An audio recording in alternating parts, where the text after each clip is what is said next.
दिनांक 28 मे 2026 रोजी साजऱ्या होणाऱ्या ईद उल अजहा म्हणजे बकरी ईद सणाच्या पार्श्वभूमीवर आज मुंबई येथील पोलीस महासंचालक यांच्या मुख्य कार्यालयात महाराष्ट्र राज्य अल्पसंख्याक आयोगाचे राज्य सदस्य वसीम बुरहान यांच्या शिष्टमंडळासोबत बैठक संपन्न झाली।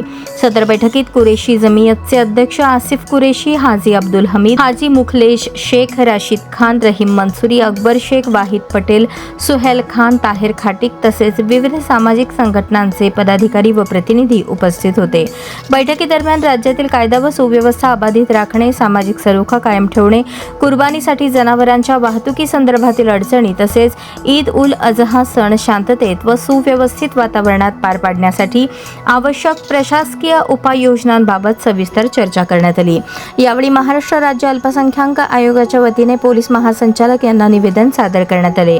तसेच राज्यातील सर्व पोलीस आयुक्त, जिल्हा पोलीस अधीक्षकांना आवश्यक ते निर्देश निर्गमित करून सणादरम्यान समन्वय व सहकार्य सुनिश्चित करण्यात यावे अशी विनंती महाराष्ट्र राज्य अल्पसंख्याक आयोगाचे राज्य सदस्य वसीम बुरहान यांनी केली।